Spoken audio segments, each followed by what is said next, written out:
buenas noches. ¿Cómo están todos? ¿Cómo les ha ido? Qué bonito que veo varias personas que están sonriendo. A ver, los que no han sonreído, ¿qué pasó? ¿Por qué están tristes y por qué están carilargos? Hágale cosquillitas al que está al lado y dígale la frase: hay que sonreír aunque no tenga dientes. Hay que sonreír porque estamos en la casa de Dios. Sonriendo, pelando la muelita, porque así es que hay que tener buena actitud. Vuelvo y pregunto, o más bien vuelvo y saludo. Muy buenas noches para todos. Estoy muy contento de estar aquí compartiendo con ustedes en esta noche. Muchísimas gracias al pastor John Jairo Mendoza, quien me ha invitado, y siempre será un gusto acompañarlo y estar cerca a su familia, a su esposa Alejandra, a sus dos muñecos que ya están mucho más grandes. Dios los bendiga grandemente, me encanta estar aquí con ustedes. Y de antemano agradecerle a John porque él es un poco exagerado. Ya me nombró evangelista, yo no soy evangelista. Es una palabra muy grande, ojalá algún día yo lo pueda llegar a hacer. Me gusta compartir la palabra de Dios. Y es lo que vamos a hacer en esta noche, ¿les parece? Que busquemos en la Biblia, referente a este tema tan interesante que nosotros estamos viendo acá, que se llama el rescate, ¿cierto? ¿Cuántos de los que estamos aquí queremos ser rescatados? A ver, levanten la mano. Yo necesito ser rescatado porque tengo tantos problemas y tantas dificultades en mi vida que si yo no permito que Jesús me rescate, pues ¿dónde voy a quedar? Bueno, me presento porque empecé a hablar y me presenté. Mi nombre es Mario Tapias, para servirle a cada uno de ustedes con el mayor gusto, con el mayor cariño. Ya tuve la oportunidad de orar con mis 4 hermanas de la comisión de la oración. ¿Cierto que sí? ¿Dónde están, hermanas? Déjense ver. ¿Oramos o no oramos? Y hasta abrazo ya nos dimos, ¿cierto? Claro, porque somos hermanos en Cristo y tenemos que tener una buena actitud. Y ese es el mensaje, que en la iglesia siempre tengamos una extraordinaria actitud, aun cuando lleguemos tristes. Bueno, podemos llegar tristes, pero aquí tenemos la certeza de que el Espíritu Santo nos acompaña y está aquí para guiarnos y para protegernos. Quiero invitarlos para que allí donde se encuentran, inclinen sus cabezas, sus rostros y vamos a orar, ¿les parece? Y comenzamos en esta noche nuestro tema. Oremos. Padre nuestro que estás en los cielos, gracias por este día que nos has dado más de vida y porque eres bondadoso y eres muy misericordioso. Te ruego por favor que nos guíes en el estudio de tu palabra en este momento. Que sea tu palabra, tus sagradas escrituras, la Biblia, la que siempre se interprete a sí misma y triunfe en el mensaje que en ella hay y que debe resurgir y alumbrar en nuestros corazones. En el nombre de Jesús, amén. Mis apreciados hermanos, venga, saludémonos porque es que no quiero empezar así como se dice a palo seco. Vámonos a dar la mano a cuantos más podamos. Póngase de pie un momentito y salude y diga: muy buenas noches, bienvenido. Bienvenido mi hermano, muy buenas noches. Dele la mano al que está al lado. Señorita, bienvenida, qué placer saludarla. Dama, bienvenida. Caballero, bienvenido. Hola muñeca, qué gusto verte, ¿cómo estás de grande? Bienvenida Alejandra, esta es tu iglesia, pero igual bienvenida. Santiago, pastor, bienvenido a su propia iglesia, pero un gustazo tenerlo acá. Hola muñeca, un abrazo de muñeca, ese abrazo vale el triple, 4 veces más. ¿A quién más saludo por acá? A ver mi hermano, bienvenido, Dios me lo bendiga. Dama, bienvenida, Dios me lo bendiga. Bienvenido mi hermano. Eso de tocar al hermano es genial, tocarnos los unos a los otros, los hijos del Señor. No sacamos chispas, mire que antes sonreímos. Bienvenido mi hermano. Dama, qué placer saludarla, bienvenida. Hola amigo, ¿cómo estás? Bienvenido. Qué gusto verte, bienvenido. Bienvenida, mi hermana, bienvenida. Don Clímaco, ya no se me va a olvidar nunca su nombre. Bienvenido. Jamás me voy a olvidar de su nombre. Bueno, a cuantos más pudimos saludamos, para que comencemos con una buena actitud, ¿cierto? Ahora, yo quiero invitarlos para que vayamos a la Biblia.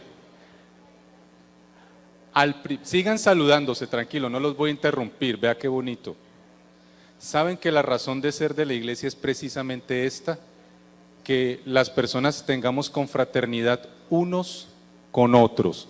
¿Cómo estaban los discípulos, los apóstoles de Jesucristo cuando llegó el descenso del Espíritu Santo en el día del Pentecostés? ¿Dispersos, pensando unas cosas y otros otras cosas? ¿O cómo estaban? Estaban los apóstoles diciendo: que Santiago no me toque porque Bernabé me miró mal. ¿Será que así estaban ellos? ¿O cómo estaban ellos? Les aseguro que los apóstoles tenían diferencias, puntos de vista y conceptos diferentes quizás en algunos puntos, pero tenían tolerancia, amor y respeto por la persona de su hermano. Y no lo rechazaban, sino que le abrían los brazos, ¿cierto? Eso es muy importante, que nos toleremos unos a otros. Concerniente al tema del rescate, se hace importante que entendamos por qué estamos metidos en este problema, ¿cierto? Y trataré de hilar algunos conceptos que se encuentran en las Sagradas Escrituras para que todos podamos compartir y aprender unos con otros, porque siempre he sido amigo de la idea de que no es el expositor ni el predicador el que se encarga solamente de enseñar los procesos, sino que siempre aprendemos de manera retroalimentativa. ¿Qué significa eso? Nosotros hablamos, quizás yo de una idea expongo un concepto, pero con la congregación siempre podemos hacer que la idea mejore, crezca, se compacte mucho más, la doctrina sea fortalecida porque cada uno de nosotros la vivimos y la aceptamos y la verificamos según lo que nos enseñan las Sagradas Escrituras. Y eso nos...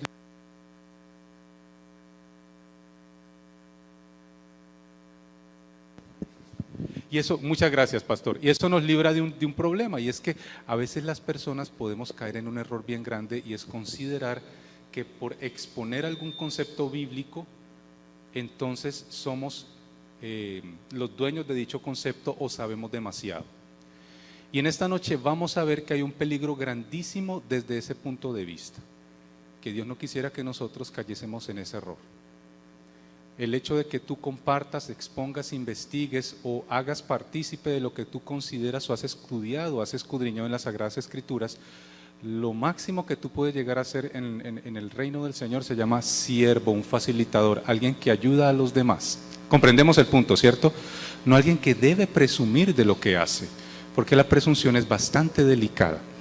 Veamos por qué nos metimos en este lío. Vayan conmigo a Génesis capítulo 3. Una historia que conocemos con bastante amplitud es la historia de la caída según Génesis capítulo 3. Y vamos a repasar algunos puntitos bien sencillos. ¿Listo? Génesis capítulo 3. Por acá los muchachos me dijeron que ellos van a poner los textos bíblicos, o sea que usted muy juicioso va a estar observando hacia la pantalla, o si quiere también puede observar su Biblia como usted así lo desee. Génesis capítulo 3 nos dice que la serpiente era astuta más que todos los animales del campo que Jehová Dios había hecho.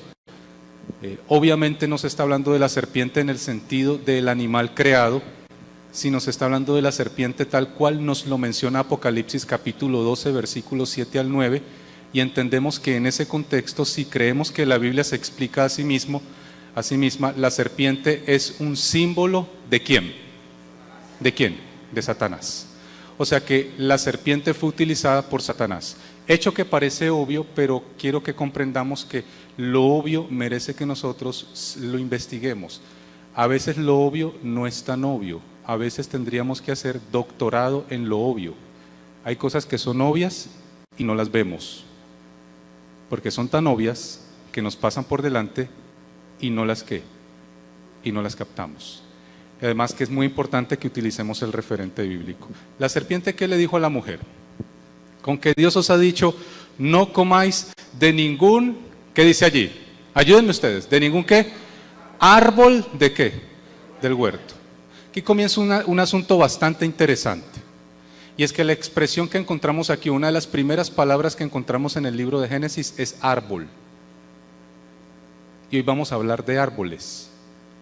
No tanto de Adán ni de su mujer, que dicho sea de paso, si tú lees en el registro bíblico, originalmente no se llamaba Eva.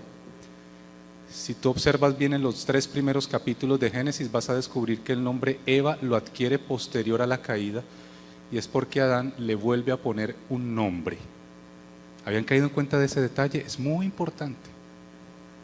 Y eso tiene que ver con algo que quizás, si usted viene por allá entre el día miércoles y jueves, con la ayuda de Dios, querré compartir con ustedes del por qué los nombres son cambiados en la Biblia, el significado que eso puede tener. Ahora, ¿con qué arranca la serpiente? Con que Dios os ha dicho que no comáis de ningún árbol de qué? Del huerto. Partamos de un hecho de facto, es decir, un hecho importante. La Biblia dice que habían ¿cuántos árboles en el huerto del Edén? Bueno, relevantes, porque habían muchísimos árboles que daban diversos frutos. Árboles relevantes, ¿cuántos habían? 2. ¿Cuáles eran los nombres? Ayúdenme. El árbol de la vida y el árbol de la ciencia o conocimiento del bien y del mal. ¿Cierto? Y esos dos árboles, ¿en dónde se encontraban? Si usted se va al libro de Génesis en el capítulo 2, después del versículo 7 más o menos hasta el 14, va a descubrir que esos árboles se encontraban en el centro del huerto. ¿Dónde se encontraban, perdón? Mensaje interesante, no fueron puestos en los extremos, ni en las puertas, ni hacia la zona oriental, ni occidental, ni el norte y sur, sino que fueron puestas ¿dónde? En el centro del huerto. Y usualmente lo que está concéntrico o lo que está en la parte centrada de un lugar reviste ¿qué? Importancia. O sea que estos dos árboles eran bastante ¿qué? Importantes. Pero no solo estos dos árboles, yo quiero que sigamos notando varias cosas importantes. Eva le responde, no es Eva, la mujer de Adán le responde, aún no se llama Eva, de verdad, verifíquelo. Del fruto de los árboles del huerto podemos ¿qué? Comer. Pero del fruto del árbol que está, ¿dónde dice ella en el versículo 3 que está el árbol? ¿En medio de qué? ¿Verifica o no verifica Eva que está en el medio del huerto? El fruto del árbol que está en medio del huerto de Dios, del huerto dijo Dios, no comerás de él, ni le tocaréis para que no muráis. Entonces, ¿qué le dijo la serpiente?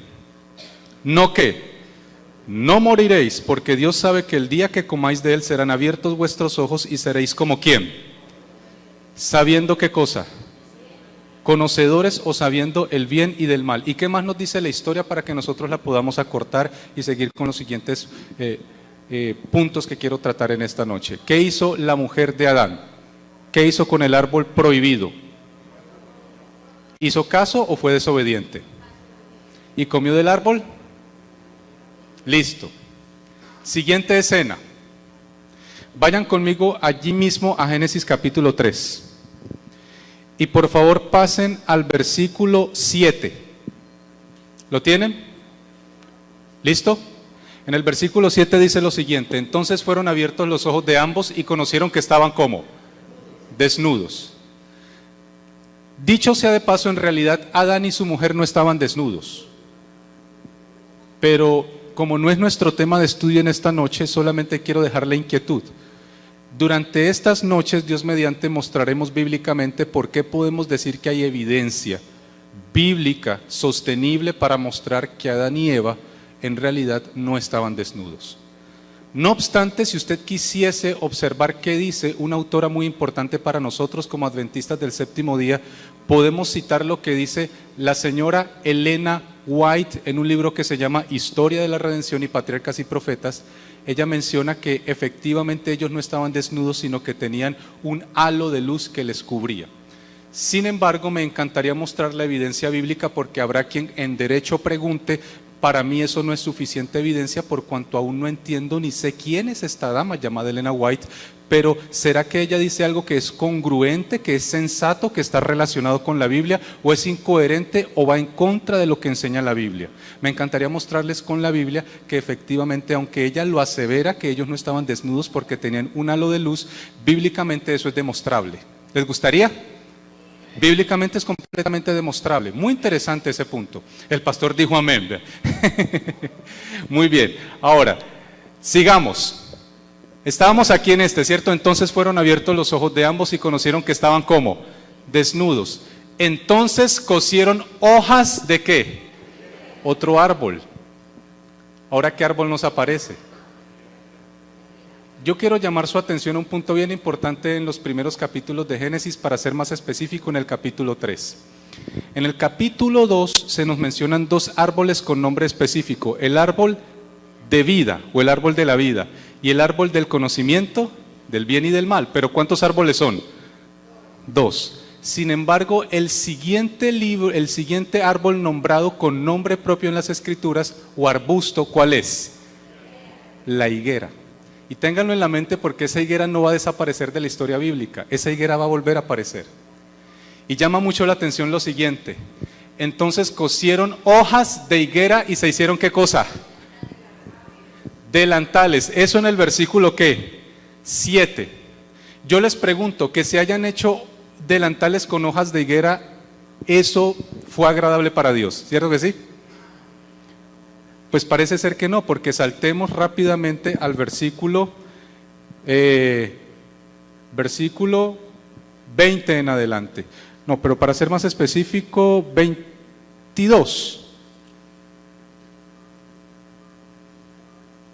Dice del 22 en adelante: luego dijo Jehová: el hombre ha venido a ser como uno de nosotros, conocedor del bien y del mal. Ahora pues, que no alargue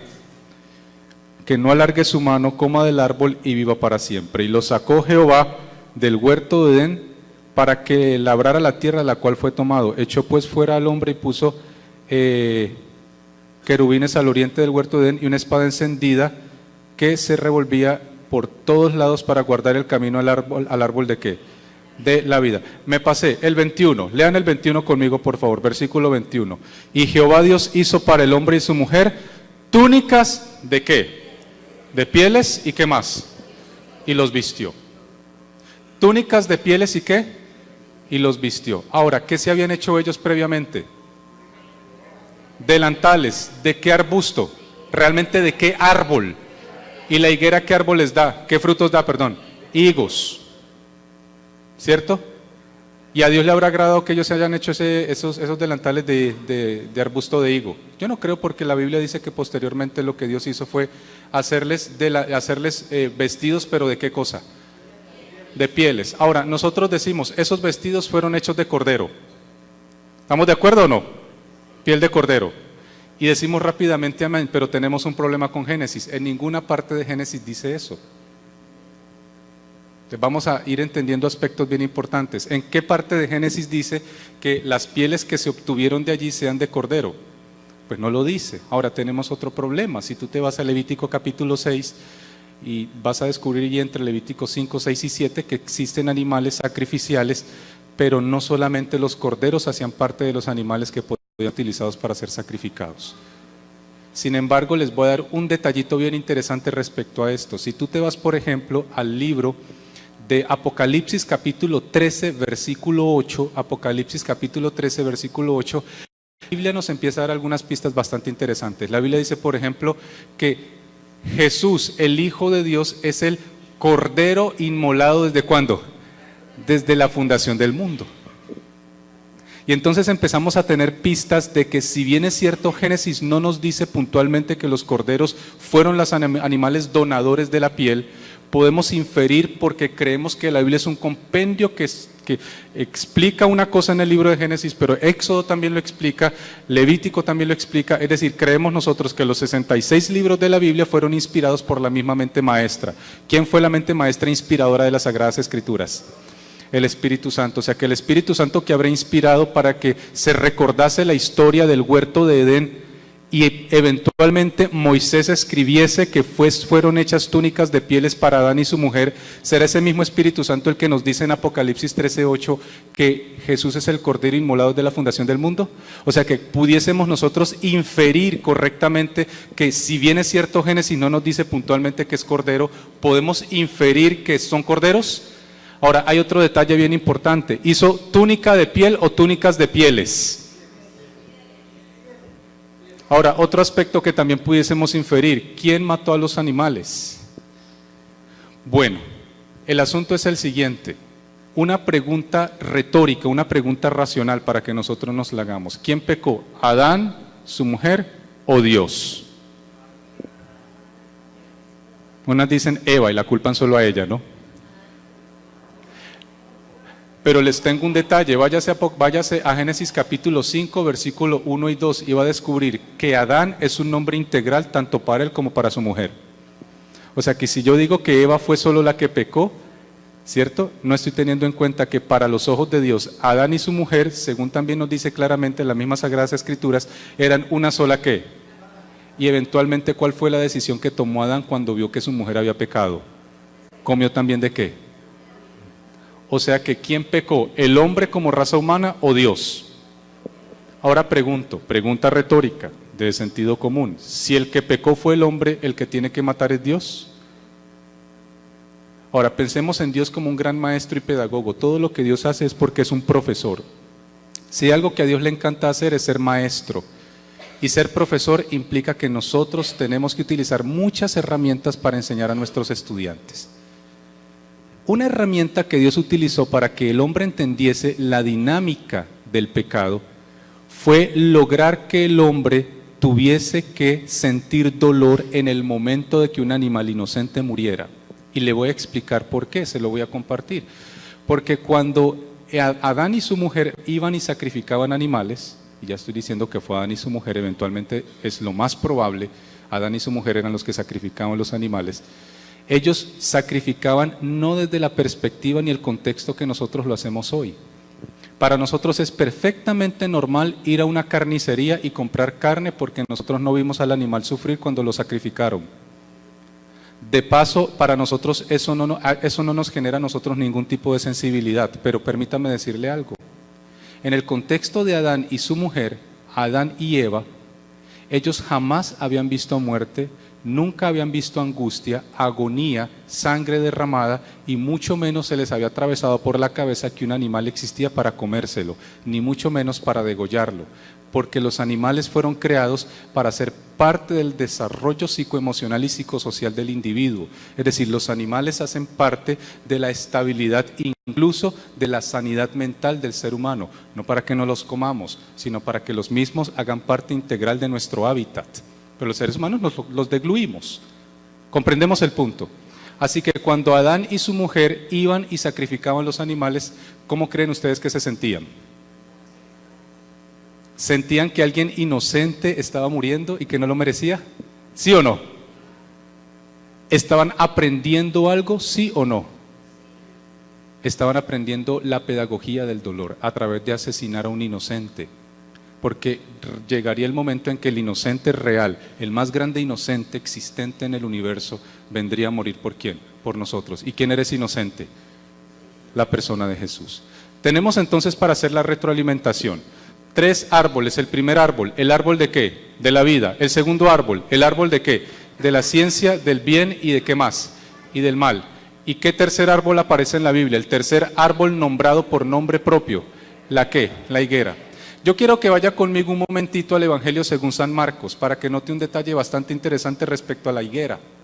Marcos capítulo 11.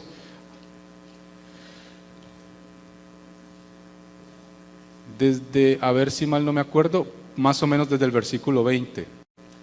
Marcos capítulo 11, versículo 20. Sí, señores. Marcos capítulo 11 desde el versículo 20 dice: por la mañana, ¿lo tienen, hermanos?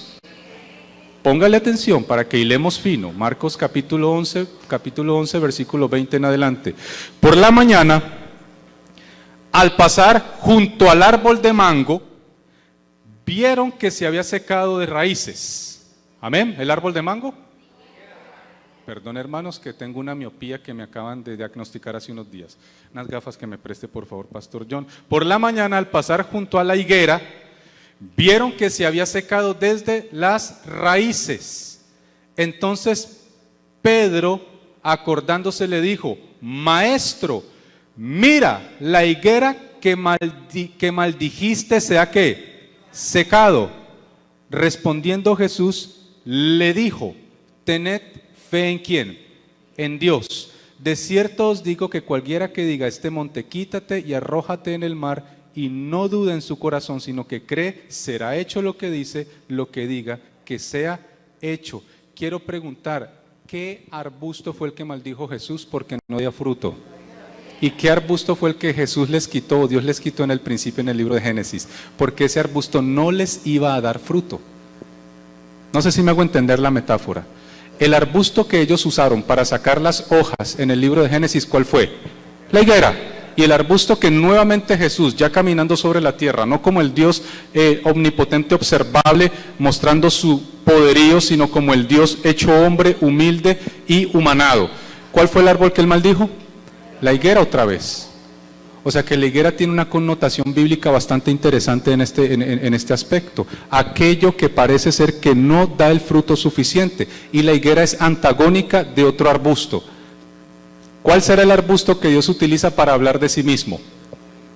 ¿Cuál será el arbusto que Jesús utiliza para representarse él? En alguna parte de la Biblia usted encuentra que Jesús dice, yo soy la higuera y vosotros los higos. Si estáis conmigo, muchos higos llevaréis. Y si os separáis de mí, ningún higo tendréis. ¿Eso es lo que dice la Biblia?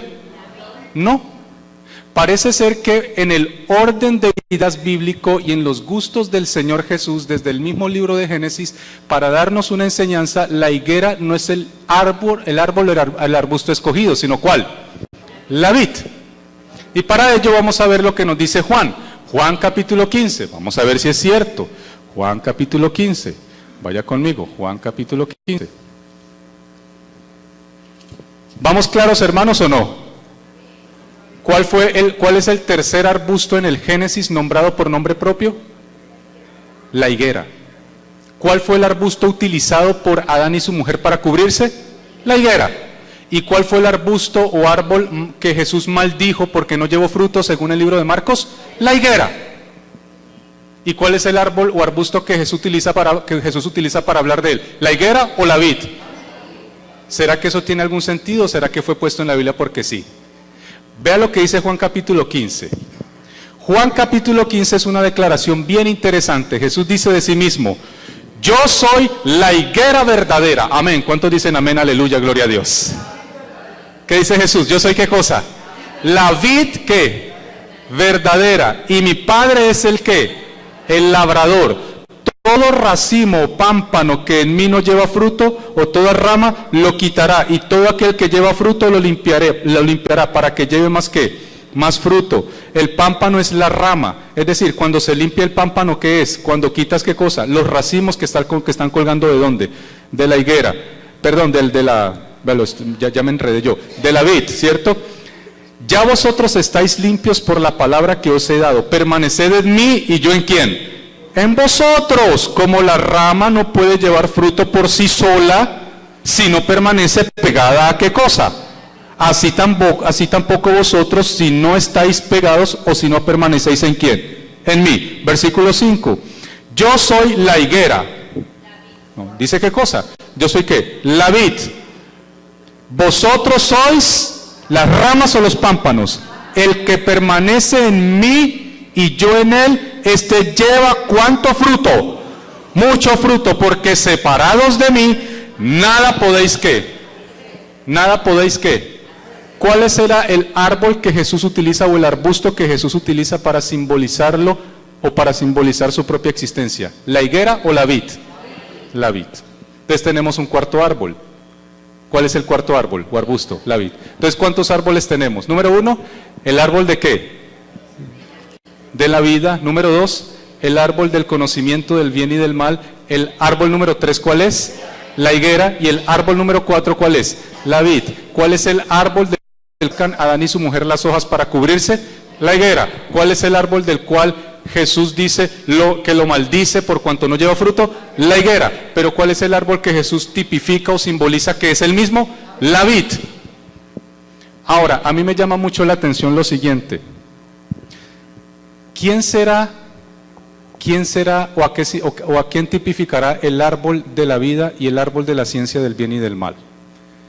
Yo quiero mostrarles una cierta evidencia bíblica bastante interesante que nosotros podemos observar respecto a por qué en la Biblia se arranca con el tema de árboles. ¿Con el tema de qué?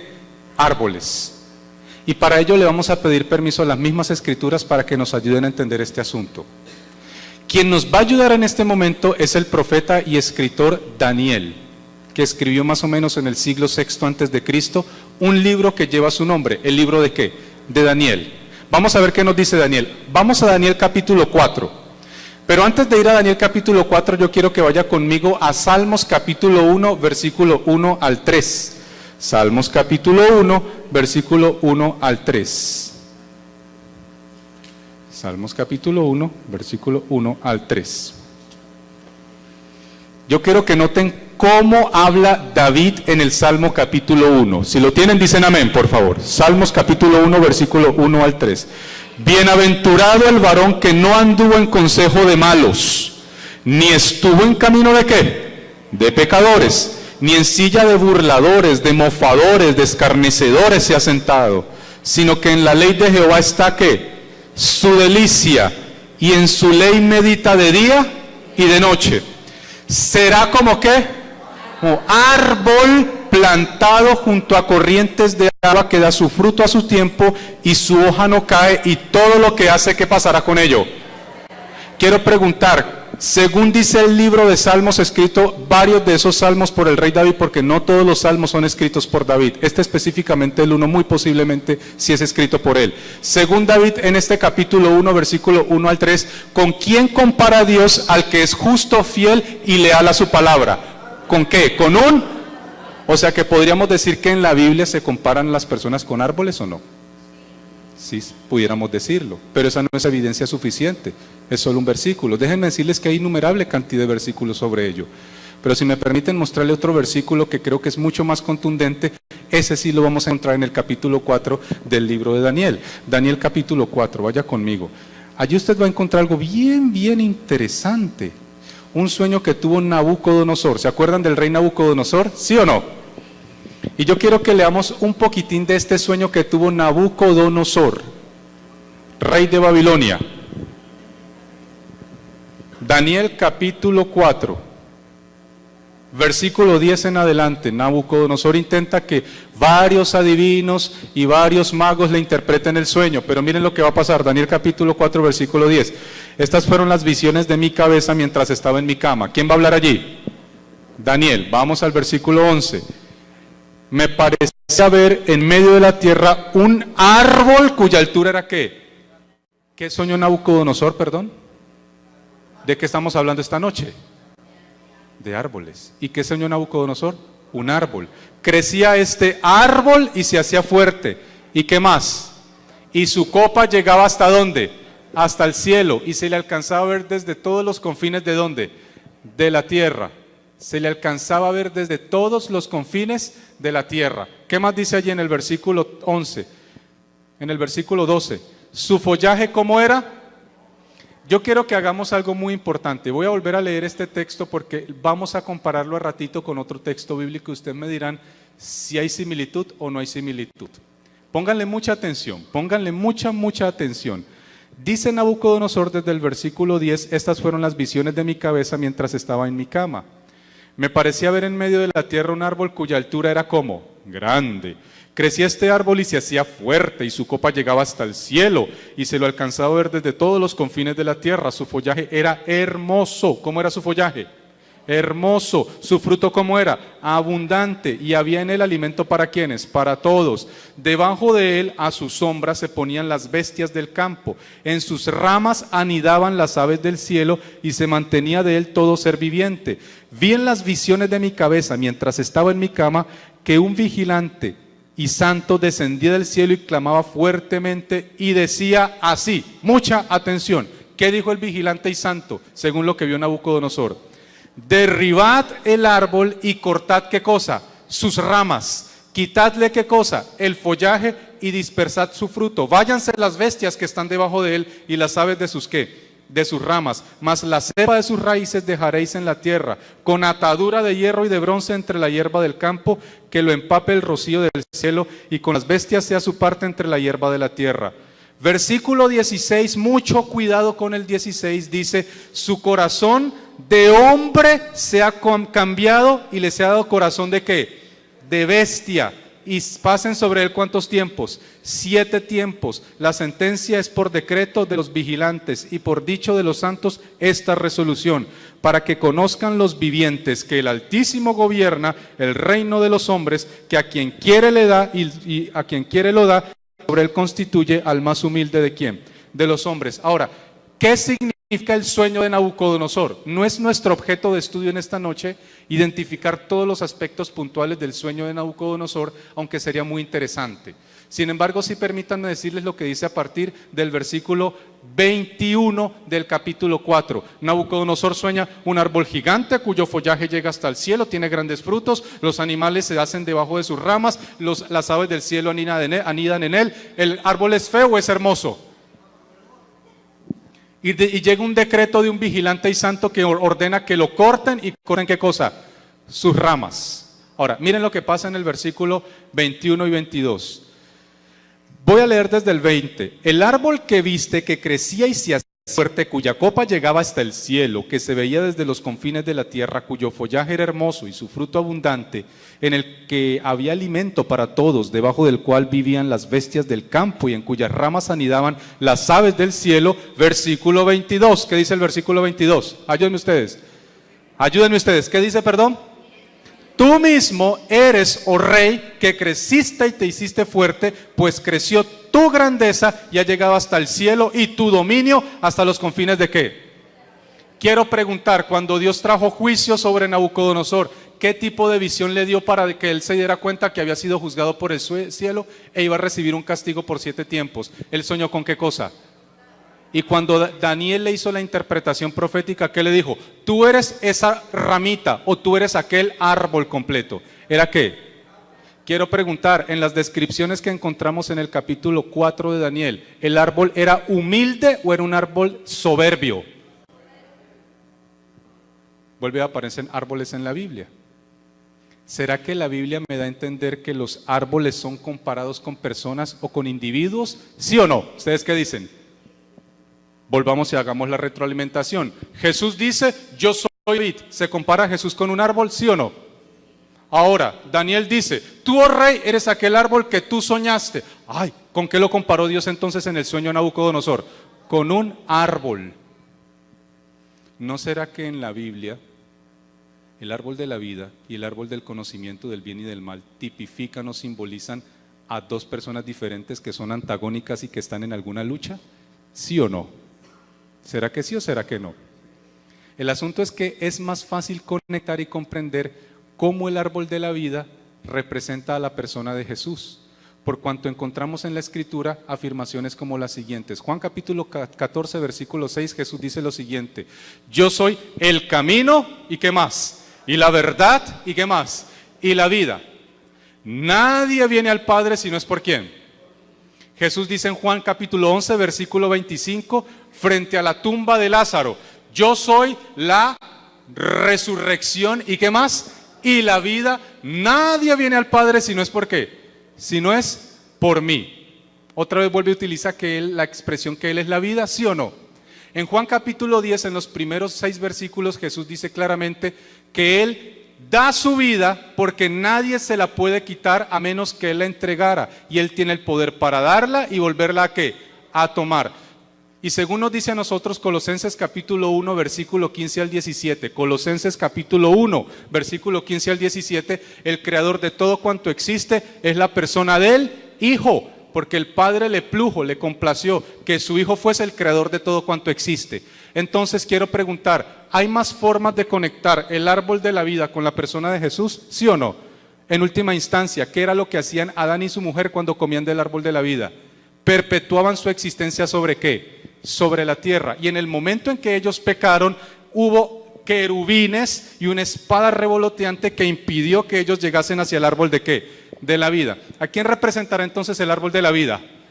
El árbol de la vida no puede representar a otra persona más que al mismo que la entrega, la da y la otorga. ¿Y quién es el único que entrega, da y otorga la vida? El eterno Hijo ¿de quién? De Dios. Nadie viene al Padre si no es por mí. Y permítanme decirles algo bien interesante respecto a Juan capítulo 14, versículo 6. La palabra y, es decir, la conjunción y, también puede ser traducida entonces. De hecho, o incluso se considera que es una mejor traducción. Cuando tú lees Juan 14, 6 y cambias el y por el entonces, vas a descubrir que traduciría de la siguiente manera. Jesús dijo, yo soy el camino, entonces la verdad, entonces ¿qué cosa? La vida. ¿Qué significa eso? Que esa triple definición de Jesús es indivisible. Si Él es el camino, irremediablemente es la verdad, y la verdad irremediablemente lleva ¿a qué cosa? A la vida. Por eso tú vas a Juan capítulo 8, versículo 34 al 33 y 34, y Jesús dice de sí mismo, o Jesús dice, y conoceréis la verdad, y la verdad ¿os qué? Os hará libres. Hay que conocerlo ¿a quién? Porque hay una triple dinámica de conocer a Jesús, el árbol de la vida. ¿Cuál es? Él es el camino. Quiero preguntar, bíblicamente, ¿había un camino al árbol de la vida o no? Él es la verdad.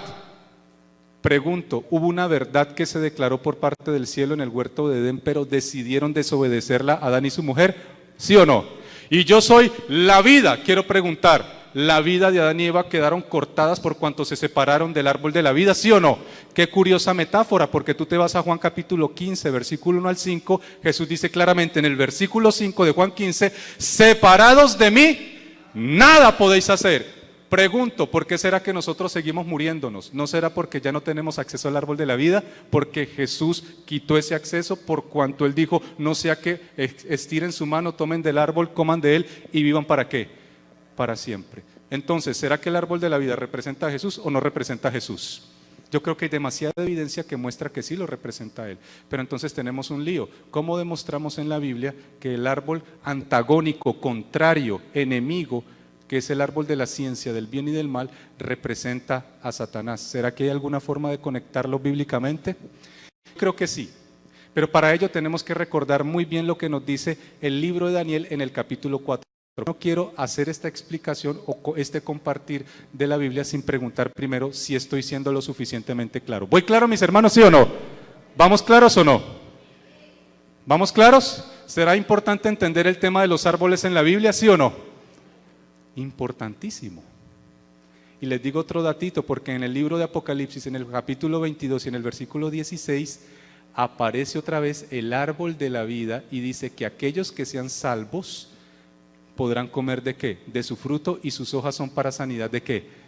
O sea que el árbol que perdimos originalmente el acceso en el libro de Génesis, a los redimidos en la sangre de Cristo y a los rescatados volverán a comer ¿de qué cosa? ¿Cuántos quieren comer de ese árbol? Bueno, ¿sabe qué dice Elena White respecto a ello? Me encanta y permítanme citar aquí. Ella dice, en metáfora, pero no por ello menos cierto, la sagrada revelación de las Escrituras son las hojas del árbol de la vida. ¿Usted quiere comer el árbol de la vida? ¿Dónde está? Aquí lo tiene. ¿Vale la pena comerlo o no? Entonces vamos a darle un mordisco más a una hoja del árbol de la vida. ¿Me acompañan, sí o no? Pero antes hagamos la retroalimentación. ¿Qué significa retroalimentación? Devolvámonos para que entendamos por dónde vamos. Número 1, en Génesis aparecen inicialmente 3 árboles con nombre propio en los primeros 3 capítulos. El primer árbol con nombre propio, mi hermano Clímaco, el árbol de la vida. El segundo nombre, árbol de la ciencia del bien y del mal. Y curiosamente, al siguiente árbol que le dan nombre propio, es un árbol que parece ser, no le simpatiza a Dios que el hombre lo utilice para hacerse vestiduras. Y se llama ¿cómo? La higuera, que curiosamente, según nos dice Marcos capítulo 11, versículo 20 al 23, Jesús maldijo ¿qué cosa? La higuera, porque esa higuera no llevaba ningún fruto. Curioso, ¿no? También vimos, por ejemplo, en Salmos capítulo 1, versículo 1 al 3, que la Biblia compara al hombre, al individuo, al ente con un árbol. Pero también vimos que en la interpretación de Daniel en el capítulo 4, cuando el rey Nabucodonosor soñó un árbol gigantesco, Daniel le dijo, tú, oh rey, eres aquel árbol que soñaste. ¿Y ese árbol cómo era? ¿Humilde, bondadoso, generoso, o era un árbol petulante, orgulloso y prepotente? De paso, ¿por qué será que lo tuvo que castigar Jehová? ¿Por humilde o por prepotente y presuntuoso? Entonces ahí vamos, ¿cierto? Vamos claro, ¿cierto que sí? Muy bien. ¿Qué más hemos visto?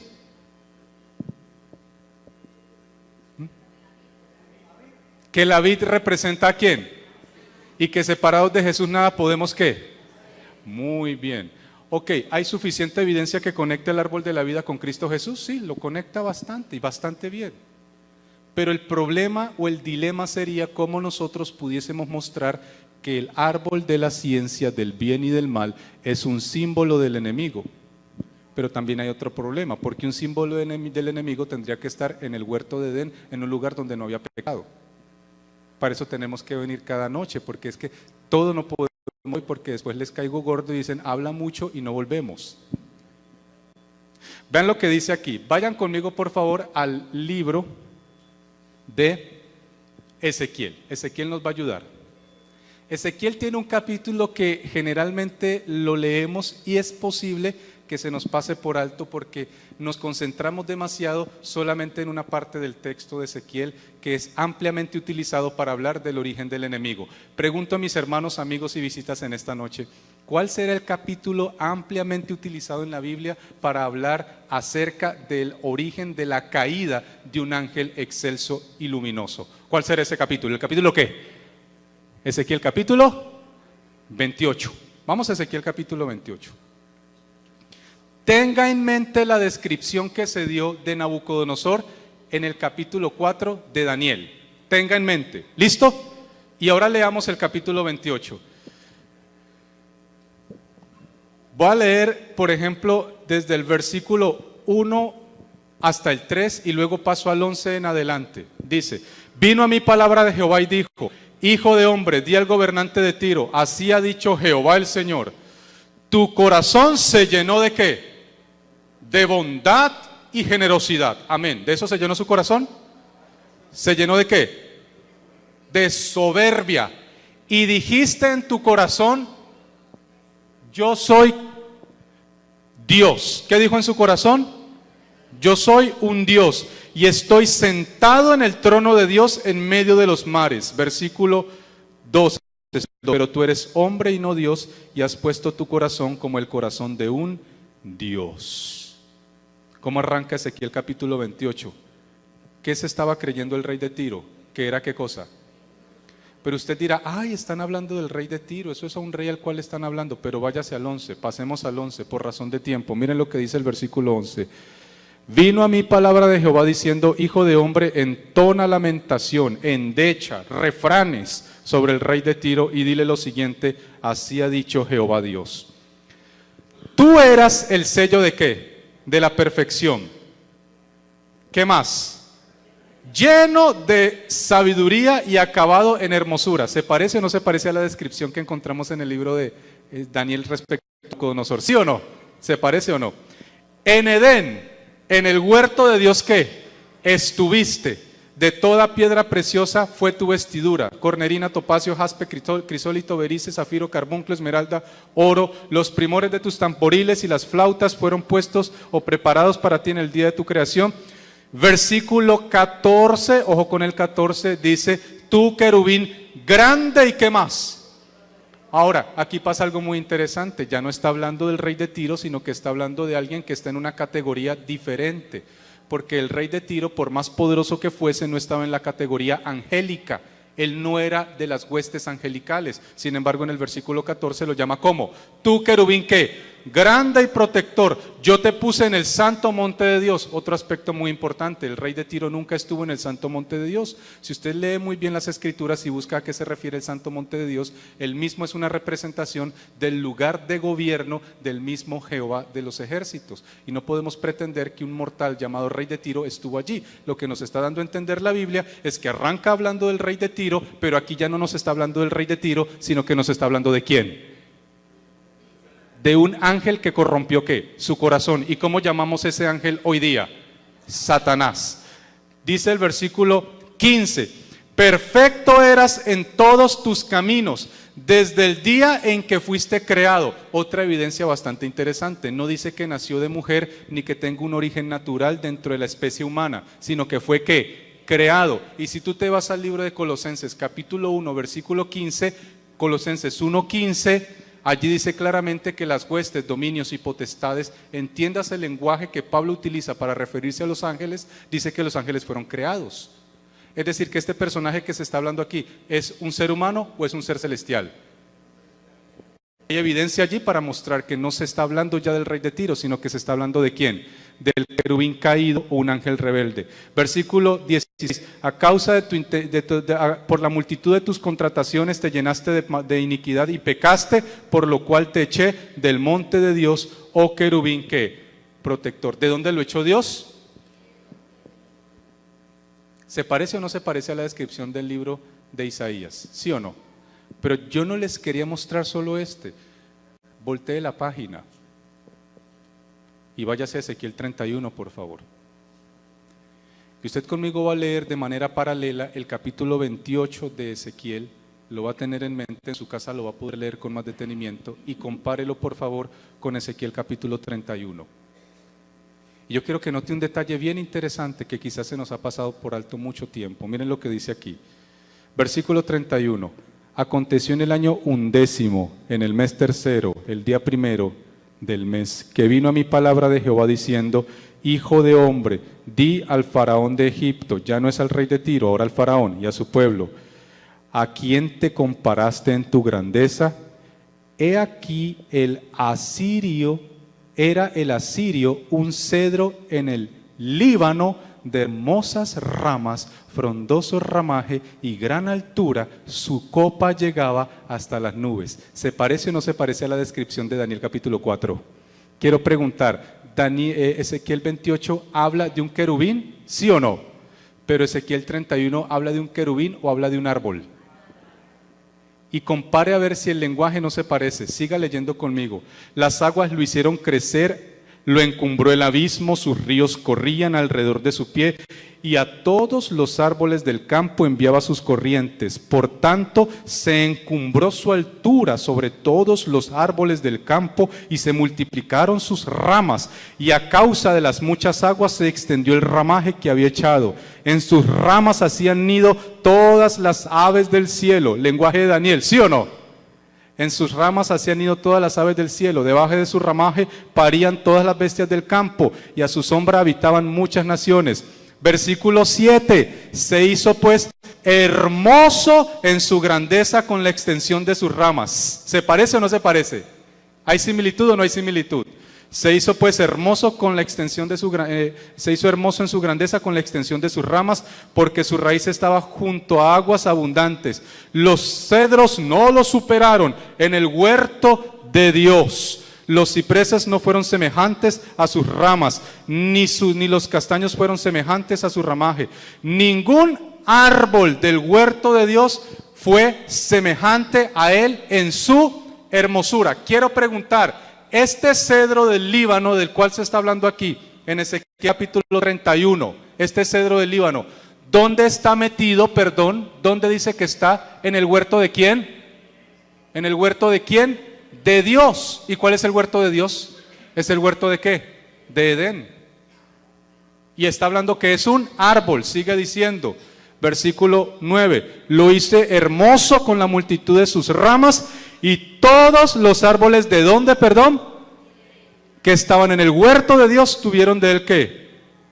Versículo 10, por tanto así dice Jehová el Señor, ya que por ser encumbrado en altura y haberse levantado su copa entre las nubes, su corazón se con su altura, lo entregaré en manos del poderoso de las naciones, quien lo tratará según su maldad. Pregunto, ¿cómo identifica Ezequiel 31 al cedro del Líbano? Dice que es como bondadoso, humilde u orgulloso. ¿Cómo identifica Ezequiel 28 al querubín? Bondadoso, humilde u orgulloso. ¿Saben qué es lo que estamos leyendo aquí? Ezequiel 31 es quizás el único texto en la Biblia donde encontramos que es muy posible que el profeta está utilizando, en el 28 utiliza la figura del rey de Tiro y habla del querubín grande y protector, y en el 31 utiliza la figura del rey de Egipto y habla del cedro orgulloso del Líbano. Y está hablando exactamente del mismo personaje. En el 28 habla de ¿quién? Del querubín rebelde, pero en el 31 ya no lo llama querubín, ahora lo llama ¿cómo? Árbol.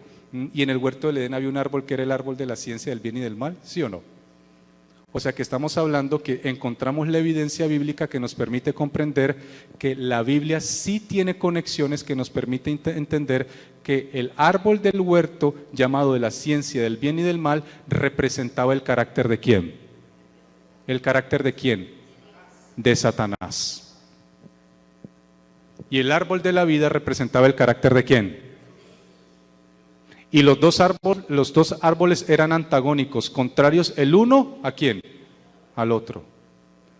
Para mañana vamos a estudiar por qué Dios permitió que esos dos árboles estuvieran en el centro del huerto. ¿No le parece curioso? ¿Por qué Dios permite que estos dos árboles estén antagónicos, contrarios, en la mitad del huerto? ¿Por qué dijo, tú no vienes a poner aquí un árbol que te represente a ti. La pregunta sería, ¿por qué Dios se lo permite? Y el día de mañana, si Dios lo permite, vamos a estudiar ese tema con la ayuda de Dios. Vamos a tratar de entender qué nos quiere decir las Sagradas Escrituras, la importancia de comprender los símbolos en la Biblia. Entonces, ¿qué aprendimos, qué estudiamos, qué compartimos el día de hoy? La importancia de entender el símbolo de los árboles, ¿dónde? En la Biblia. Y finalizo con lo siguiente, que es muy importante. Con un árbol es que Jesús nos está rescatando, y con un árbol nos perpetuará la vida. Jesús dijo de sí mismo, yo soy la vid, y vosotros, ¿qué cosa? Los pámpanos. Y Jesús dijo, al que venciere le daré a comer del fruto del árbol de la vida. ¿Cuántos queremos comer de ese árbol de la vida? Dios nos bendiga en esta noche. Vamos a orar. Allí donde estamos, vamos a inclinar el rostro, por favor. Oremos. Padre nuestro que estás en los cielos, gracias porque eres bueno, porque eres misericordioso, porque eres bondadoso. En esta hora queremos ponernos en tus manos y te queremos decir gracias porque en tu palabra podemos encontrar muchas cosas bastante interesantes que nos permiten comprender que tú eres nuestro árbol, que tú eres la vid verdadera, que debemos estar unidos a ti, que la salvación es a través de la sangre de Jesús y que tenemos que creerlo por la fe. Guíanos en esta hora, bendice a cada miembro, amigo y visita que ha venido en esta noche, que sienta que es muy amado por el cielo e importante para ti. En el bendito nombre de Jesús, amén. Dios nos bendiga en esta noche, hermanos. ¿Cuántos están contentos? ¿O están tristes? No se vayan tristes, contentos. A ver, ¿cuántos están sonrientes? ¿Cuántos se van sonrientes? La hermana ya sonrió. Bien, muy bien. Dios les bendiga grandemente. Una feliz noche. Los dejo aquí con su pastora, la hermana Alejandra.